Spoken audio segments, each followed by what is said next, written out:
gentlemen, there you have it. A cross-section of Durham speaking clearly, speaking loudly for Joshua Gunn. I hope the cameras are getting the kinds of people who stand with Joshua Gunn this morning.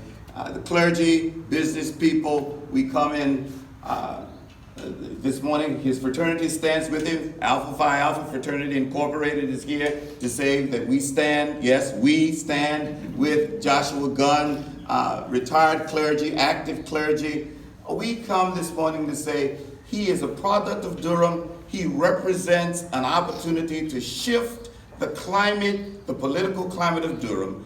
And without further ado, we present to you the candidate that we support, the one candidate we support, Mr. Joshua Gunn.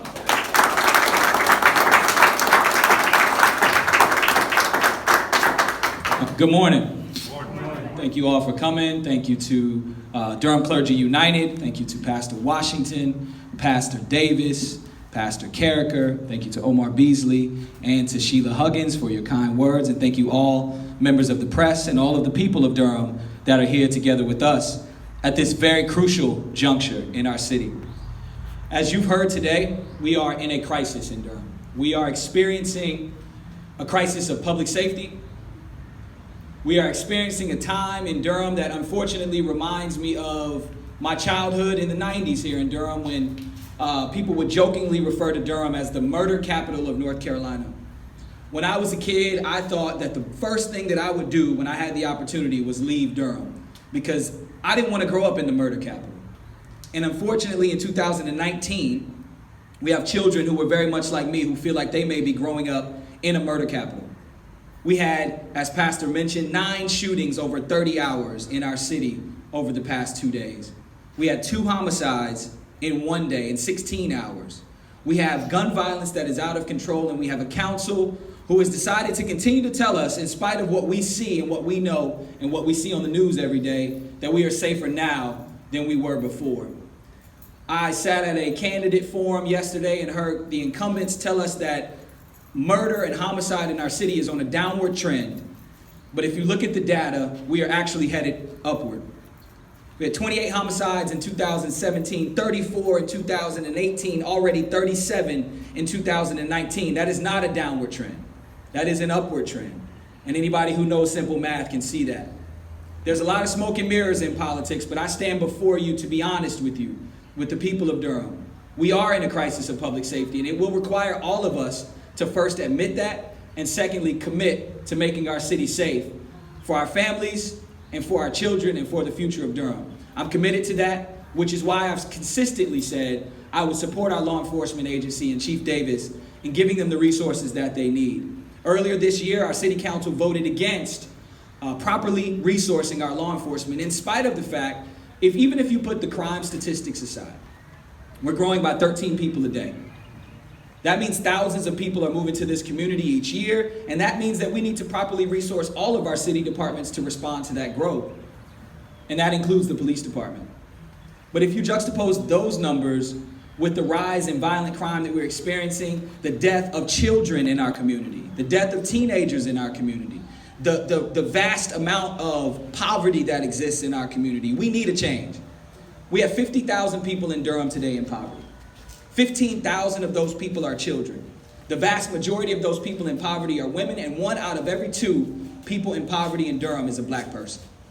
Those numbers should alarm us. And so it troubles me when I hear our elected officials tell us, well, everything's okay. We're doing the best we can. We're making progress. They consider themselves a progressive voting bloc. But that doesn't sound like progress to me. Progress is a city where everyone is safe.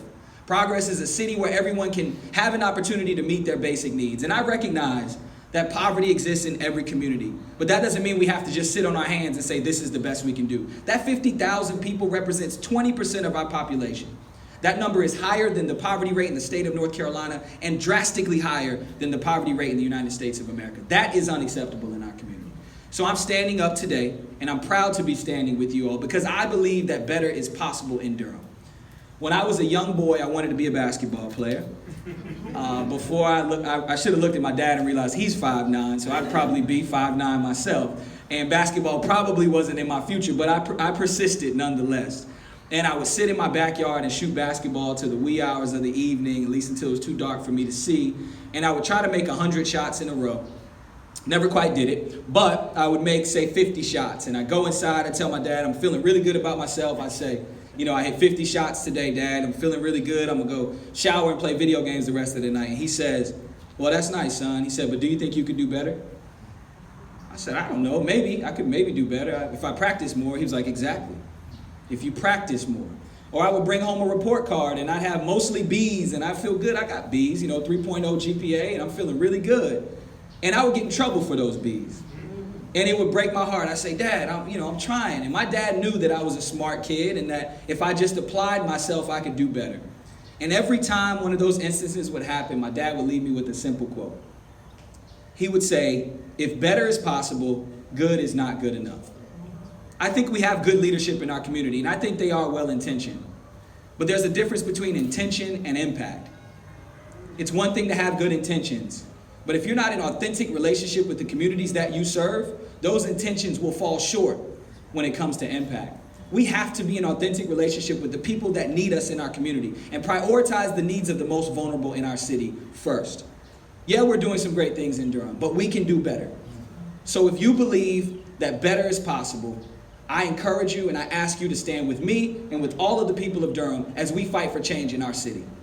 We know what we'll get if we continue to do the same thing that we've done in the past. The old quote is the definition of insanity is doing the same thing over and over again and expecting a different result. If we think that 50,000 people in poverty is okay, if we think that this rise in violent crime is okay, then we can go ahead and re-elect the incumbents. But if we believe that we can do better, if we can make a city that works for all and that is safe for our children to play and for our families to grow up, then I encourage you to vote for me, Joshua Gunn, and let's bring change to this city because I know if we stand united, all together, better is absolutely possible in Durham. And I hope to bring better to Durham along with everyone in this community. Thank you so much for everyone for coming. Let's get out and vote. We've got 2 days left of early voting. November 5th is the day. Let's bring change to our city. We cannot afford to sit on our hands. We cannot afford to sit on our hands and let children continue to die in our city. Better is possible, Durham. We need everyone to show up at those polls and bring change to the city. Thank you so much. Spectacular magazine. We on the scene.